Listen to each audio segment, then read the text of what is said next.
Podium Podcast. Lo mejor está por escuchar.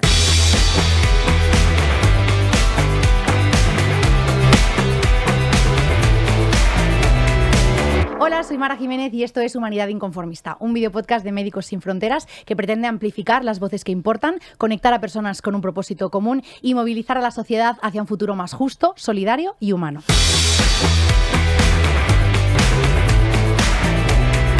Si la maternidad es libre y escogida, quizás no haya mayor regalo. El problema es que nuestra construcción social identifica de forma automática y acrítica que toda mujer es una madre joven en potencia. La precariedad, los problemas de fertilidad, la dificultad de encontrar a una persona con la que compartir la crianza o asumir el coste de no hacerlo, incluso queriendo serlo, indican que ser madre no es fácil. La sociedad occidental está cuestionando los roles preestablecidos y la mirada sobre quienes eligen renunciar a lo que, según muchos, nos hacía mujeres. Hoy muchas maternidades se van haciendo posibles y reales y visibles, y elegir no ser madre va dejando de ser un estigma. En otras zonas del mundo, la maternidad no siempre es opcional y puede ser extremadamente peligrosa. Cada año, 287.000 mujeres mueren como consecuencia del parto o de sus complicaciones y 7.000 recién nacidos pierden la vida cada día. Médicos Sin Fronteras trabaja para que dar luz no signifique un riesgo para la vida de las madres ni para la de sus bebés. Hoy nos acompañan Irene Pérez, pediatra de Médicos Sin Fronteras, con experiencia en lugares como Yemen, Sudán del Sur o Afganistán, donde ser madre no siempre es una elección y en demasiadas ocasiones es una sentencia. Y también tenemos a Andrea Ross, más conocida como Madremente, comunicadora y divulgadora sobre maternidad desde una perspectiva crítica, honesta y emocionalmente lúcida. Bienvenidas, chicas, ¿cómo estáis? Muchas gracias. Bien. ¿Todo bien? Con muchas ganas de hablar con vosotros. Maravilla. Sí. Pues Andrea, voy a empezar contigo. Tú hablas mucho de lo que no se cuenta sobre la maternidad, sobre sus mitos o las supuestas maneras de vivirla. ¿Cómo empezamos a hablar de ser madre o no ser madre sin esa culpa? Pues yo creo que, escuchando a las madres, que yo creo que la maternidad, el problema principal es que la han narrado los hombres, ¿no? No la han narrado las mujeres. Entonces todas crecemos con una idea de maternaje que cuando llegamos ahí decimos, pero esta basura ¿qué es? Claro. Porque porque es lo contrario de lo que me habían dicho. Entonces yo creo que en un momento en el que estamos, en que las mujeres por fin podemos divulgar, escribir, ¿no? Como que ahora cada vez hay más libros narrados por mujeres donde contamos por fin qué es la experiencia materna, no la maternidad, porque la maternidad no deja de ser un constructo social, la maternidad no es lo mismo aquí que en otro lado del mundo, ¿no? Depende de tu contexto económico, depende de muchísimas cosas lo que entendemos como maternidad, pero la experiencia materna, lo que todas las mujeres atravesamos, sí que suele parecerse mucho, ¿no? Entonces igual hay que empezar a hablar de experiencia materna y no tanto de maternidad como lo que se espera de las madres, ¿no? Total, súper interesante además, porque es cierto que está como muy integrado, ¿no? Cómo debe ser la maternidad, como la tenemos todas en el imaginario y luego empiezan a surgir estas formas de maternar distintas y entonces hay mucho juicio también. Yo lo veo mucho en redes sociales como la crítica hacia las madres, ¿no? Es como, pues esta es mi época, es como, ostras, ¿no? Tenemos que salir un poco de todos esos prejuicios. Irene, en contextos donde no hay recursos o ni un acceso a una atención médica básica, ¿qué significa ser madre? Porque ahí tampoco hay derechos sexuales, reproductivos garantizados. Cuéntanos un poco. Bueno, la verdad es que la experiencia materna yo creo que es radicalmente diferente en los distintos rincones del mundo, ¿no? Empezando por el deseo o no de ser madre. Claro. Es decir, hay muchísimos países del mundo en que las mujeres no eligen ser madres porque viven en un contexto en que los matrimonios forzosos, incluso infantiles, la violencia sexual son la norma. Entonces, el punto de partida no tiene nada que ver entre esas mujeres y otras. Más allá de eso, ¿no? En contextos humanitarios de conflictos, desplazamientos masivos de personas, desastres naturales, claro, las condiciones de vida son totalmente diferentes, el acceso a una atención es totalmente diferente y hay una falta de personal formado increíble, ¿no? Entonces, ahí maternar es maravilloso, pero también es un riesgo para la mujer, ¿no? En cuanto a hemorragia durante el parto, infecciones, complicaciones de tensión arterial, lo que llamamos preeclampsia, ¿no? O complicaciones en el parto mismo, ¿no? Que eso puede afectar tanto a la mamá como al bebé. Entonces, la experiencia materna para mí no tiene nada que ver en un sitio u otro y los riesgos a los que se exponen y la manera de vivirlo es radicalmente diferente. Claro. Tú eres pediatra y has trabajado en maternidades de crisis tan complejas como Sudán del Sur o el conflicto de Yemen. ¿Cuánto queda para garantizar que las mujeres que viven en países con bajos recursos o en zonas de conflicto puedan decidir sobre su maternidad y vivir para ejercerla de forma libre y saludable?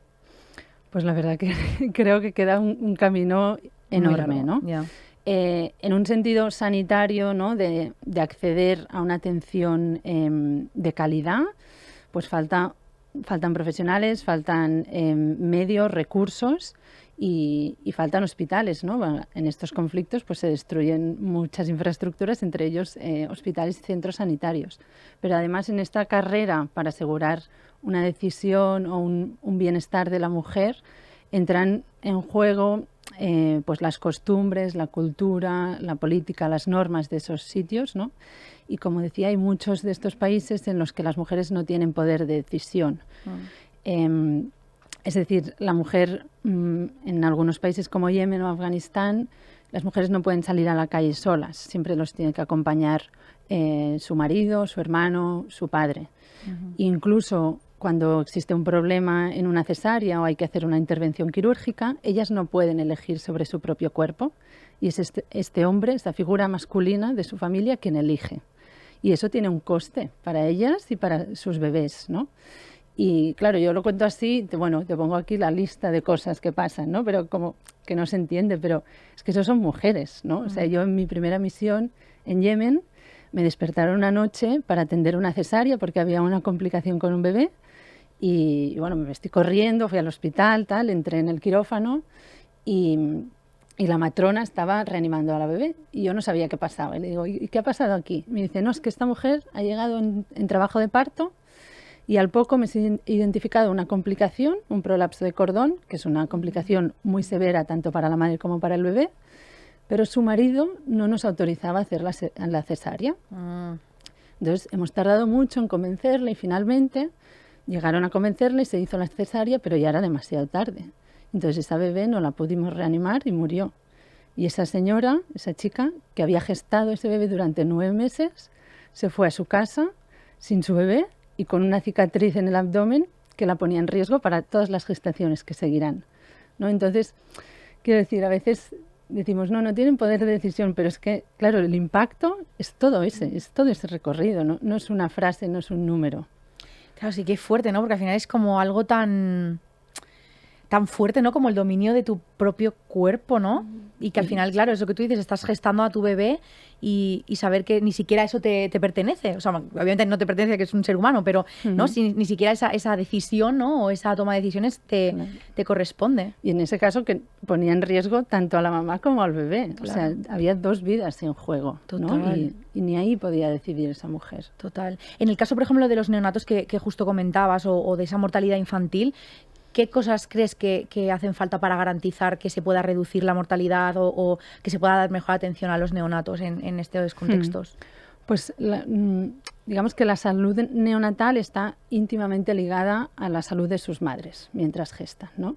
La mortalidad neonatal normalmente está ligada pues, a la prematuridad, ¿no? A nacer antes de tiempo, a las infecciones, a problemas de crecimiento durante la gestación o problemas durante el parto. Entonces, claro, no podemos entender la salud neonatal sin entender la salud de las madres, ¿no? Entonces, para mejorar eso, pues hay que mejorar la atención de las mamás, tratar las infecciones, identificar cuando hay un parto prematuro, intentar frenarlo, intentar controlar la tensión y para ello hay que formar al personal de todos estos sitios, ¿no? Porque muchas veces no es que no tengan ganas de aprender, es que no han tenido la oportunidad o no tienen los recursos, sean materiales o humanos, ¿no? No existen profesionales o no existen centros para atender a estas complicaciones tanto en las madres como en los bebés.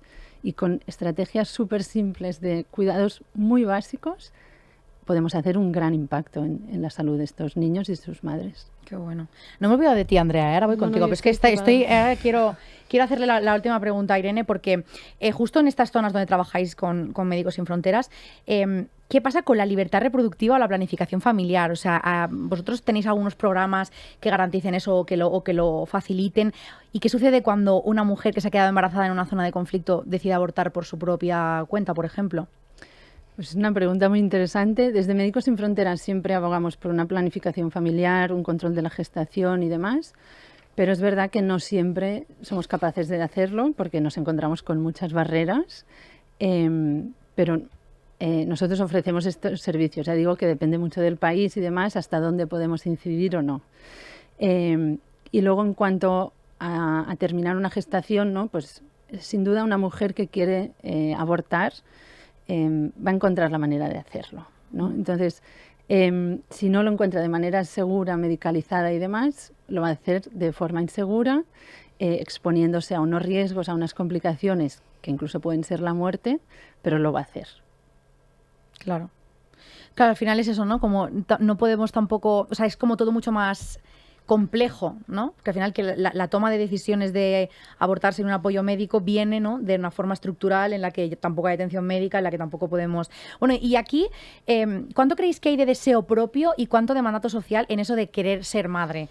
¿Creéis que hay suficiente espacio para elegir no serlo? Yo creo que la respuesta la sé, pero contadnos, ¿qué opináis? Yo creo que no, o sea, yo no creo mucho en esto del reloj biológico, del deseo materno. O sea, yo creo en el deseo materno una vez una mujer se queda embarazada, ¿no? Y yo hablo en contextos en los que estamos decidiendo quedarnos embarazadas, ¿no? Ujú. Cuando una mujer se queda embarazada, pasa una serie de cosas en el cerebro que lo que hacen es preparar ese cerebro para cuidar a ese bebé. O sea, como que esos cambios hormonales lo que hacen es provocar la conducta materna, Wow. ¿no? O sea, la madre cuida porque el bebé programa a su madre a través de la gestación y a través luego del parto, que no deja de ser un cóctel hormonal, ¿no? Una cascada hormonal que te lleva de un lado a otro, y luego el contacto con el bebé, eso es lo que genera la conducta materna, es una reacción biológica. Por lo tanto, todo lo que es previo a que eso suceda, para mí, es mandato social, es esta idea de ¿para qué quiero ser madre? Pues cada una quiere ser madre para una cosa, pues algunas porque creen que ese es su destino final, otras, pues yo qué sé, yo quería ser madre porque tengo una familia muy desestructurada y pensé, bueno, pues ya me hago la mía, Me pasa, ¿sabes? me pasa. Voy a empezar de cero, ¿sabes? O sea, como que cada una, el deseo, lo que creemos que es deseo, luego esconde como muchas cosas, ¿no? Sí. Pero yo creo que esta cosa de que es nuestro destino final es una gran falacia, ¿no? ¿Y Una qué gran pasa trampa. cuando decimos que no queremos serlo? Porque yo me encuentro con amigas mías, ¿no?, que lo tienen súper claro y que hay como ciertos estadios, ¿no? Si tienen pareja, se casan, la siguiente pregunta siempre es ¿y el bebé? Es como, no queremos tener bebés. Bueno, eso es cuestión de tiempo, ¿no? Esas cosas que se suelen decir, como hay muy Sí. poco espacio para decidir no maternar. Bueno, porque entonces, ¿qué vas a hacer en tu ¿Y quién te vida? va a cuidar? Esa es la Claro. frase. ¿Quién te va a cuidar ¿Quién te va a cuando cuidar? seas ¿Y cómo mayor? vas a vivir sin vivir este amor tan profundo que es lo más profundo del mundo? ¿Sabes? Ya. O sea, como que hay Ya. también mucho narcisismo en la Ya. maternidad, ¿no? Como hay algo mucho de, esto es lo mejor que me ha pasado. Sí, pero igual no es lo mejor para todo el mundo, ¿no? Es lo mejor que te ha pasado a ti. Y es Claro. verdad que es muy intenso, es verdad que es muy guay y es una experiencia que recomiendo, pero pues no es para todo el mundo. Entonces lo que pasa es que una mujer tomando sus propias decisiones es un poco peligrosa Ya. todavía hoy, ¿no? Sí. Yo creo que, Sí. que a cierta edad entramos en el circo de todo Total, esto, total, ¿no? total. Entonces, nosotras mismas seguimos este patrón de, ay, ¿cuándo te casas? O ¿qué tal tu pareja? O ¿cuándo vas a tener hijos? ¿No? Sin ver la amplitud de ser mujer, ¿no? Puedes Absolutamente. tener tus proyectos personales, tus ganas de viajar, de hacer otras cosas, y no nos preguntamos esas cosas, ¿no? Solo parece que te centres en, eres mujer, tienes que ser madre, ¿no? Y ahí yo igual añadiría otra pregunta, o sea, ¿qué es ser madre? Claro. ¿Qué es No, total, maternar? total. ¿Solo vas a maternar hijos o puedes maternar proyectos, otras mujeres, otras maneras, ¿no?, de cuidar, de criar, de acompañar? Yo creo que igual tenemos que ampliar un poco la mirada, ¿no?, en cuanto a eso que decías, ¿no?, qué es ser madre, qué es la experiencia materna, porque igual nos estamos constriñendo, Sí. ¿no? Y el constructo social, el algoritmo y todo lo demás nos está bombardeando continuamente diciendo, ¿no?, que, claro, eres mujer, tienes que ser madre. Y Total. si no, ya no eres. No, claro. Y luego ya llega el punto de inflexión extremo en que el patriarcado te está pidiendo que como eres mujer tienes que ser madre, pero el capitalismo te pide Que no se te note. seas productiva, ¿no? Totalmente. Y que seas empoderada y súper buena profesional. Claro. Pero claro, no puedes ser las dos cosas a la vez, ser perfecta en todo, ¿no? Ser buena profesional, ser buena madre, buena pareja. Y ahí llegan las cifras que tenemos de salud Y ahí- mental materna en España, ¿no? Claro, y ahí como la que culpa, ¿no? Lo que decías antes, ¿no? Uf, claro, quiero Que llegar a estamos todo, locas, pero claro. no puede Claro. ser. Y más cuando no hay pues una estrategia de cuidar la crianza, de realmente no facilitar todos esos cuidados, ¿no? Total. Bueno, no hay una corresponsabilidad social, ¿no?, para los cuidados. Entonces, sí, ten hijos, pero hazlo tú sola, ¿no? Claro, es que es lo que decías, ¿no? Es un poco, están de la mano patriarcado y capitalismo, como básicamente siempre, ¿no? Que es como, por un lado, claro, sé mamá, ¿no? Y que tu vida sea fructífera después de ser madre, pero no te olvides que tienes que currar porque tienes que pagar el alquiler, porque tienes que seguir adelante, ¿no? Subsistir. Entonces, claro, hay realidades muy complejas en este sentido, porque al final no es tan fácil como tener un hijo y ya, ¿no? Es qué hago después con todo esto y cómo sostengo también, ¿no? Ese balance. Esto que decís es súper interesante. Yo esta mañana os confieso que me pillaba, yo tengo 29, cumplo 30 este año, ¿vale? O sea, soy ultra joven. Pero mi madre fue madre muy joven, me tuvo a mí con 26. Entonces yo siempre había dicho eso de yo quiero ser madre joven. Y entonces esta mañana me he pillado a mí misma diciendo, madre mía, es que para cuando acabe la carrera tendré 35, que yo ya tendría que ser madre para entonces. Y he pensado, ay Dios, claro, ahí te das cuenta de decir, pero ¿cómo tengo esto tan metido en la sesera de que, ¿y qué pasa si no soy madre a los 30 o a los 35? Es que incluso luego igual puede pasar que esto es otro melonazo que vamos a abrir ahora, que igual no puedo tenerlos. ¿Y qué pasa también con eso, no? Que hay mucha incomprensión con las muertes, ¿no? Gestacionales, con las mamás que pierden a sus bebés a mitad del proceso y es como, bueno, mujer, no, eres joven, llegará otro momento, ¿no? Hay como mucha falta de empatía, ¿no? Con el proceso de maternidad. Bueno, y que también hay otras formas de ser madre que no son biológicas. Absolutamente, eso por otro lado, ¿no? sí. Pero sí, yo creo que es que hay mucho desconocimiento con lo que supone ser madre. Yo creo que es como lo principal. Porque yo te escuchaba lo que contabas, Irene, y yo, evidentemente salvando las distancias, porque el escenario que tú presentas es devastador, pero curiosamente aquí tenemos los problemas en los mismos sitios, ¿no? Que tiene que ver con el aborto, tiene que ver con la atención al parto, tiene que ver con la libertad de las mujeres. O sea, al final lo que pasa siempre es lo mismo, lo que pasa que pues con una diferencia drástica por las condiciones, ¿no? Pero siempre es al mismo lugar, que es a la autonomía de las mujeres con su propio cuerpo y su toma de decisiones, ¿no? Eso es como la principal problemática de todo lo que estamos hablando. Total. Yo creo que en muchas ocasiones eso, ¿no? Vivimos tan instaladas en el juicio hacia las demás, en lugar de intentar vivir en la empatía, de entender estas realidades diferentes que pueden ser entre tú y yo o entre nosotras y otras mujeres, ¿no? Entonces, creo que una parte de salir adelante en esto, ¿no? Y de vivir la maternidad de otra manera, primero es como la comunidad, ¿no? Esta sororidad, esta hermandad entre mujeres, ¿no? De dejar de juzgarnos las unas a las otras, intentar acompañarnos de otra manera. Total. Sí, como deshacer un poco como esos mitos, ¿no? Y esos juicios que hay. ¿Cómo creéis que lo podemos hacer esto? Pues yo creo que estando en grupo y escuchando a otras mujeres, porque ahora tenemos una maternidad muy solitaria y nos nutrimos de los libros y de las redes. Entonces, nos hemos vuelto como... Las madres millennials somos como muy estudiosas, hay algo como muy teórico de lo que de verdad es el vínculo o no, de lo que el bebé necesita o no. Y entonces tú te estudias unas cosas y luego lo que pretendes es llevarlo a la práctica. Y eso no se puede. A la que te sientas con otras tías y de repente ves que la otra lo hace así como al revés y tú como al revés y dices, pues igual lo pruebo así, igual lo pruebo así, te das cuenta que ser madre no puede ser algo teórico, no puede ser algo académico, que estamos haciendo todas lo que podemos, ¿no? Y ahí yo creo que es donde se baja el juicio, porque el juicio hacia las demás parte del juicio hacia una misma. Sin duda. Cuando una tiene una exigencia tremenda de tengo libros de crianza subrayados y gestiono rabietas buscando los apuntes, amor, pues claro que voy a ser dura con la otra, porque mira lo que me estoy haciendo a mí, ¿no? Pero cuando estamos con otras tías, de repente nos damos cuenta que las decisiones que tomamos en la crianza, hostia, pues dependen mucho de cómo está una, de hasta dónde puede llegar, ¿no? O sea, como que no todas tenemos el mismo contexto y las mismas capacidades. Entonces, dar o no la teta, parir en casa o parir en un hospital, querer una cesárea o no, llevar al niño a una escuelita libre o escolarizarlo en la pública, pues chica, cada una hacemos lo que podemos, ¿no? Entonces, hay que bajar el listón primero con nosotras y luego con las demás, como que ser madre no es algo que sea pasar un examen, ¿sabes? No se puede pasar un examen. Se siente un poco así ahora. Se siente así, tía. Pero porque, claro, hay tanta teoría.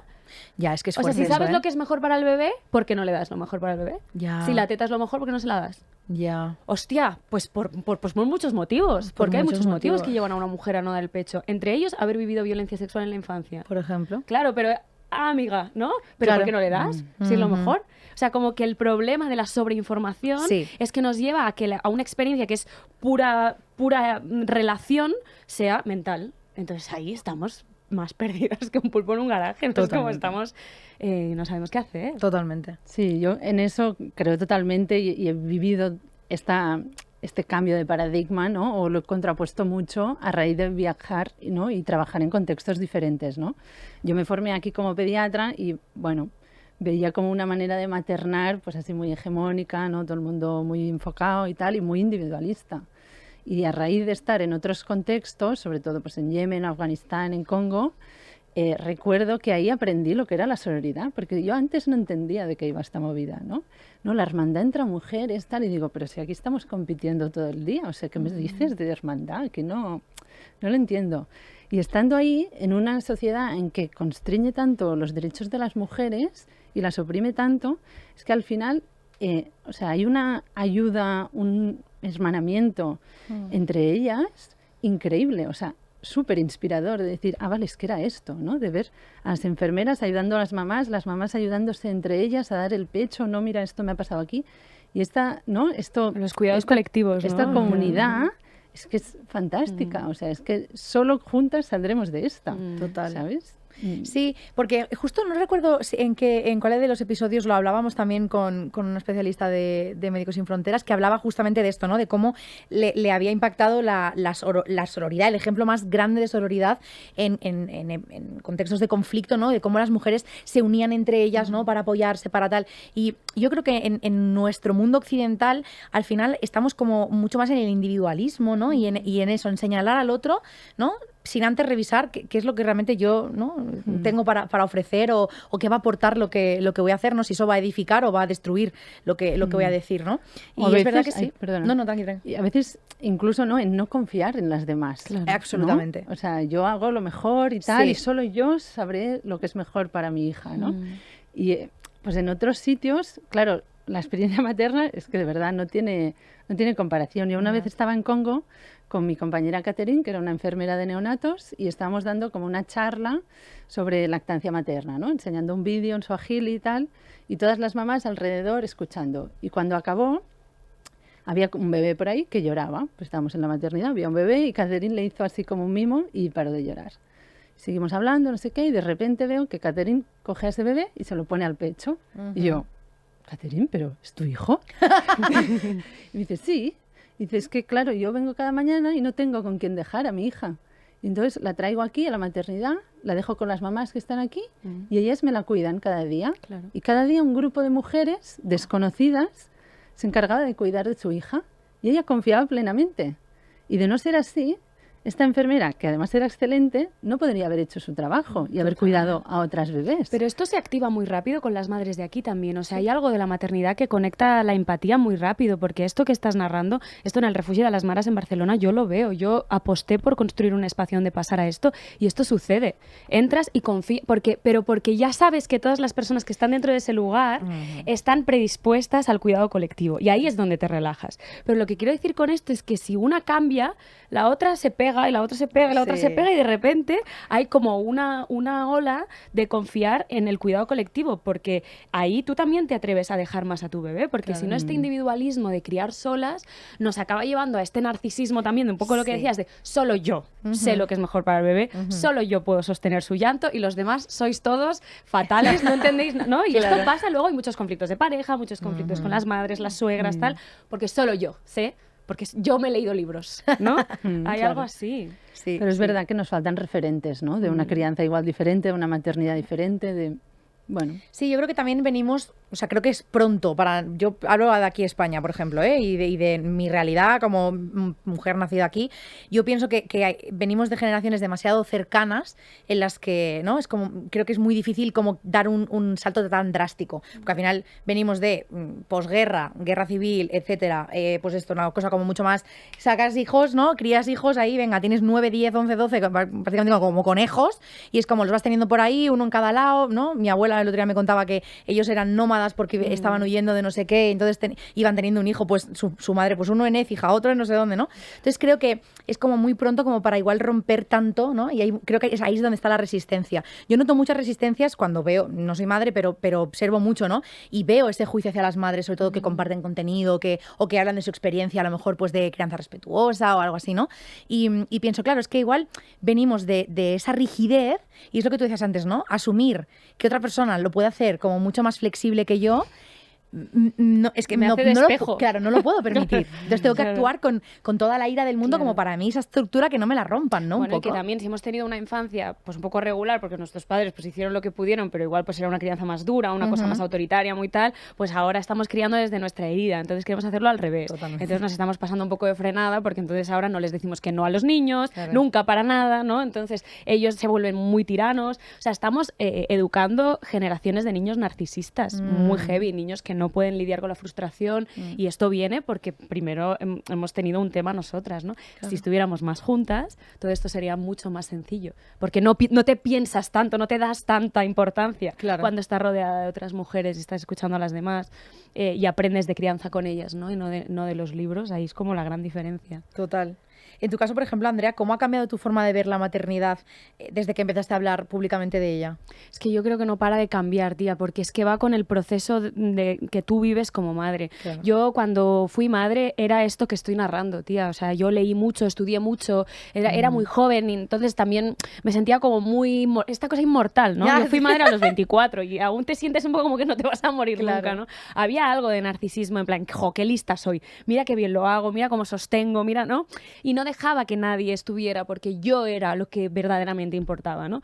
Con el tiempo y con el segundo hijo, porque el segundo te trae la flexibilidad. Ajá. Con el primero crees que puedes con todo y el segundo viene a decirte, pues No, igual no. no. Vale. Ahí empecé a flexibilizarme, ahí empecé a estar con mujeres y ahí entendí que yo solo soy la madre de mis hijos. Solo soy la madre, pero mis hijos tienen una vida mucho más plena, con muchísimos más referentes. Y entonces aprender a darles espacio y soltarles un poquito es muy importante, porque si no te conviertes en una madre helicóptero de estas que están como todo el rato y no les dejas que exploren, o sea, tú les has traído al mundo para que vivan su propia vida, entonces si les estás evitando el malestar todo el rato, luego tenemos un problema. Entonces crianza respetuosa no es crianza sin malestar. Y yo ese es el proceso que he ido haciendo, ¿no? Como aceptar que yo estoy para acompañar el malestar de mis hijos, no para evitarlo. Wow, súper potente. Y ahí eso. también he empezado a encontrarme a mí misma también, porque una cuando es madre desaparece un poco en la maternidad. Hay algo inevitable, ¿eh? Hay algo del proceso biológico y aquí como del proceso fisiológico que vivimos las mujeres en el posparto, que es muy importante. No es solo estar al servicio del bebé. Una mujer en posparto tiene unas necesidades específicas y entre ellas es la calma y el contacto con su bebé también, ¿no? Como que hay un proceso ahí. Pero, joder, que salir de la maternidad también es muy importante. Y yo, ya que estoy aquí, ¿no? Como a todas las mujeres que están en el posparto inmediato, sintiendo como mucha cosa de no voy a poder salir de aquí nunca, de la maternidad también se sale. Y eso yo creo que es importante también. Y hay que salir. Porque como mujer eres muchas más cosas. Aunque tú quieras ser madre durante un tiempo, cosa que yo también recomiendo, o sea, estar presente en el posparto inmediato, yo es algo que recomiendo encarecidamente. Pero luego tenemos que poder salir de ahí, ¿no? Tenemos que poder reconquistar nuestro espacio, dejar que otras personas sostengan a nuestros bebés y recuperar nuestro ocio, nuestro disfrute, nuestra formación, bueno, las cosas que nos nutren, ¿no? No perdernos ahí. Yo creo que ese ha sido como el camino que estoy haciendo. Pero bueno, ya te digo, mis hijos ahora tienen 6 y 8 años. Seguramente me cambiará la mirada como mucho más, seguro. ¿Y te sientes más juzgada en tu forma de maternar o en tu maternidad desde que lo compartes públicamente? Como que hay más ojos y que igual... Es que sí, pero me da igual. Ah, bueno. O sea, como que una al final, al principio de la maternidad, como una no tiene ni puta idea de lo que está haciendo, cada decisión que toma es muy importante. Claro. Entonces, si yo decido dar la teta es lo mejor. Claro. Entonces, las que no dan la teta son Satán. Porque para yo estar segura de la decisión que estoy Claro, tomando, claro. tu decisión tiene que ser errónea, porque estoy perdida, ¿no? Con el tiempo esto se afloja, entonces Sí. tú dices, bueno, yo como estoy haciendo lo que puedo, si tú me juzgas, es ok. O sea, ya nos veremos, compañera, ¿no? A mí me ha pasado en el parque de tener, cuando mis hijos tenían 2, 3 años, que empieza el momento de las rabietas, pues tener al hijo ahí como ¡ah!, ¿no? En el suelo y una mamá con un bebé de como 10 meses mirando como juzgona y hay algo como de, amiga, es que ya llegarás, ¿no? O sea, como Claro. que hay algo que también que se relaja. Pero sí, claro que me han criticado mucho. De hecho, a mí se me hizo viral un post muy viral donde hablaba de que mi hijo pintó la pared de mi casa y yo decidí no regañarlo, sino resolverlo de otra forma. Y bueno, la cosa era como que si yo estaba criando a un tirano que no iba a entender nunca un límite, ¿no? O sea, como que ahí también entra socialmente qué tema tenemos con los límites, con la crianza, con el respeto hacia la infancia.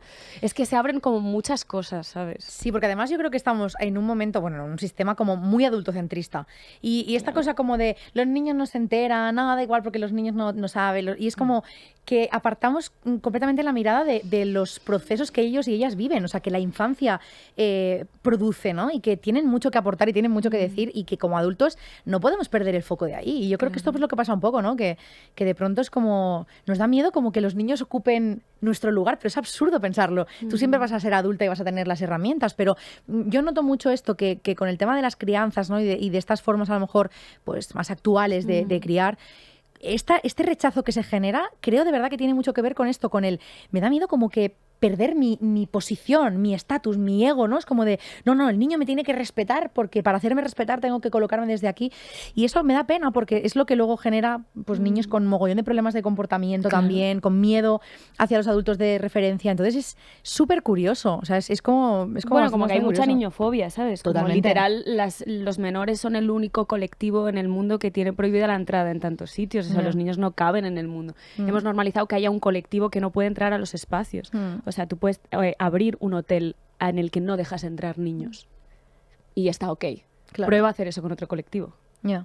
Total. A ver qué pasa, ¿no? Sí. Pero con niños es normal. Que los niños molestan, los niños son ruidosos y el tema es que los niños no caben en el mundo que hemos construido. Ese es el problema. Por eso molestan, porque no caben y como no caben hacen mucho ruido. Claro. Pero cuando un niño tiene las necesidades cubiertas, ese niño no molesta, ese niño no hace ruido.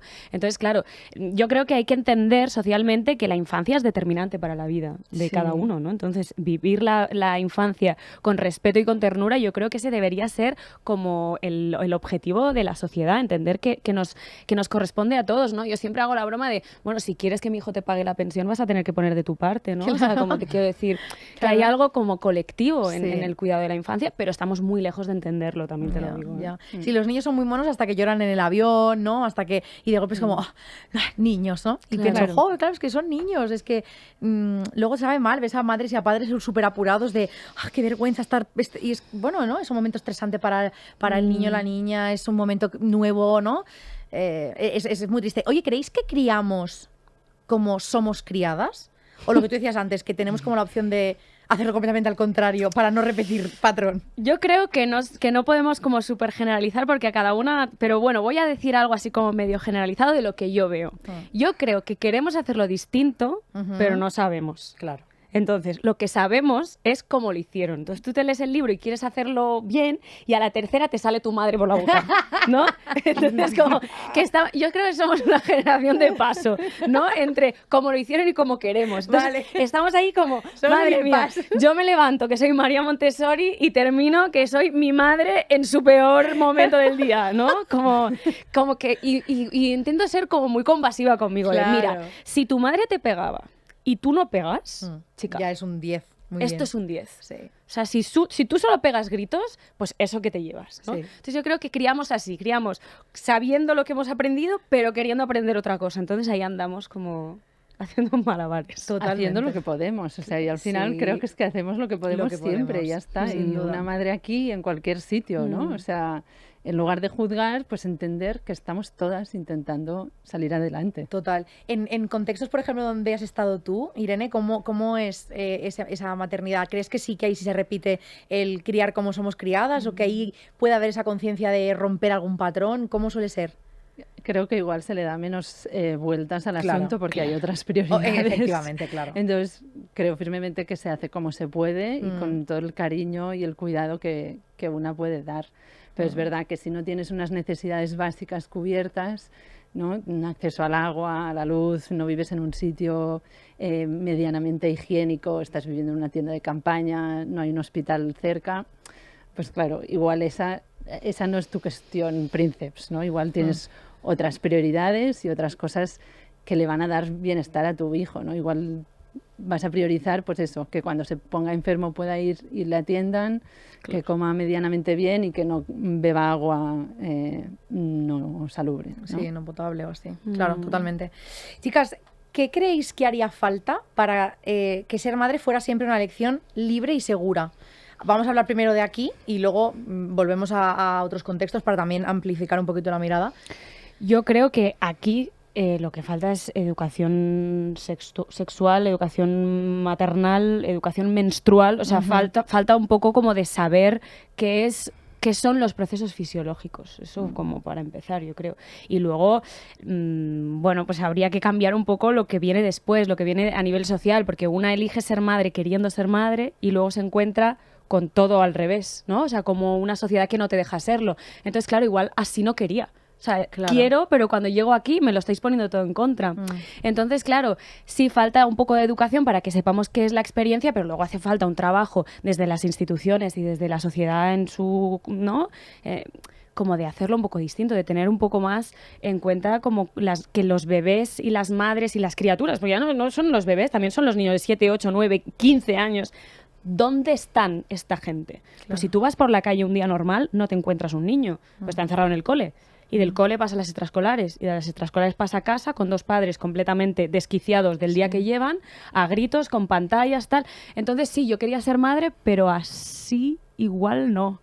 Entonces yo creo que falta de los dos lados. Formación por un lado y responsabilidad política por el otro. Yo creo. Sí, es lo que hablabas tú antes, ¿no? Que al final, Irene, que decías que hasta que no baje esa estructura como tan opresiva hacia ese capitalismo patriarcado de lo que la mujer tiene que ser, cómo tiene que ser la maternidad, hasta ahí no podemos tampoco, ¿no?, vivir una maternidad como la que realmente deseamos. Claro, yo creo que en cuanto a deseo, ¿no?, y seguro, ¿no?, pues hablando del deseo, primero yo creo que necesitamos más escucha, ¿no? O sea, ¿por qué quieres ser madre? ¿Qué esperas tú de todo esto? Buah, total. ¿No? Es un temazo. Y por otro, que lo que decía, o sea, vivimos en un bombardeo continuo de ideas de lo que se espera de nosotras y demás. O sea, por un lado yo creo que falta escucha y por el otro falta conciliación, como bien dice Andrea, pues unas políticas que nos permitan realmente ser buenas profesionales y buenas madres, si es eso lo que queremos ser. Que esa es la pregunta y cada cual que se la haga y pase factura consigo misma, ¿no? Y por otro lado, claro, es que lo básico es una maternidad segura, ¿no? O sea, una salud materno-infantil mínima, unos cuidados mínimos. Cuando hablamos de que esto es un problema, que es una emergencia, ¿no? Claro, que se ve bien la experiencia materna, pues fantástico, igual un poquito de culpa, igual una cesárea que no te esperabas, bueno, cosas así, pero no estamos hablando de mujeres muriendo, ¿no? Y en el resto del mundo muere una mujer cada 2 minutos. O sea, en el rato que llevamos en este podcast, pues no sé, habrán muerto más de 10 mujeres. Dando a luz. Dando a luz en el momento del parto o en el posparto. Por una hemorragia, por una complicación, por una infección. O sea, son 800 mujeres al día. Eso son muchas mujeres, muchas familias, muchas historias. Entonces, claro que la experiencia materna es radicalmente diferente porque no estamos expuestas a los mismos riesgos. Entonces, para mí, hasta que no haya un cambio más transversal en que todas podamos elegir más libremente y afrontar esta experiencia, que seguro que es maravillosa, de una manera segura, claro, es que hasta que no lleguemos a ese mínimo falta mucho trabajo, ¿no? O sea, de acceso, de formación, de divulgación también, porque muchas veces no sabemos la realidad de otras mujeres, ¿no? Absolutamente. Y si no generamos esta empatía, si no intentamos entender otras realidades, tampoco las vamos a combatir, porque de lo que no se habla no existe. Absolutamente, sí. Totalmente. Yo creo que nos vamos a quedar con eso. Muchísimas gracias a las dos. Ha sido súper interesante hablar con vosotras y me parece que es un tema del que ciertamente se habla muy poco, sobre todo como de esta parte, ¿no? De observar nuestros privilegios, de hacernos preguntas incómodas, ¿no? De ¿para qué quiero ser yo madre? Porque al final yo siento que muchas veces nos tomamos esto un poco a la ligera, entre comillas, ¿no? En el sentido de, bueno, ¿qué es, no? Realmente traer un hijo al mundo, ¿qué implica? ¿Cuál es la contribución que yo hago con esto, ¿no? ¿Qué oportunidades puedo darle? ¿Cuál es el contexto que me rodea, ¿no? Y hay como mucho que cuestionarse y sobre todo también eso, amplificar un poco esa mirada, ¿no? Hacia realidades tan sumamente distintas que desde aquí, desde nuestro lado, desconocemos la mayoría de las veces. Eso es bastante fuerte. No sé si quieres añadir algo más, alguna de las dos, que os ha quedado ahí. Bueno, yo solo quería decir que, aun no siendo madre, estoy segura que es una experiencia maravillosa, ¿no? Pero quería incidir que sigue siendo una tragedia, ¿no? Porque es tan surrealista que una mujer pierda la vida dando vida, ¿no? Dando a luz. Es que eso es algo que debería no sé, abarcar todos los titulares del universo, ¿no? Porque es una auténtica tragedia. Morir dando vida es algo que no tiene ningún sentido. Total, sí, y de lo que se habla, nada. O sea, no se habla absolutamente nada. Andrea, no sé si tú quieres añadir algo. No, yo feliz. Te has quedado a gusto. Me alegro muchísimo. Pues vamos a cerrar aquí, chicas. Muchísimas gracias. Ha quedado claro que ser madre no es igual en todo el mundo. No todas las mujeres pueden ejercer su derecho a decidir sobre sus cuerpos en igualdad de condiciones. Es urgente generar espacios seguros para las mujeres, tanto durante el embarazo como en el posparto y la crianza. Pero también un mundo en el que ser madre no sea obligatorio ni pueda suponer la muerte. Hay que velar porque los recién nacidos tengan acceso a atención sanitaria de calidad para evitar muertes prevenibles. Si este episodio te ha removido y crees que este tema es importante, compártelo para que llegue a más gente y el debate no se quede aquí. Nos vemos muy pronto y recuerda que Médicos Sin Fronteras trabaja para que ser madre no cueste la vida. Nos vemos pronto, Inconformistas.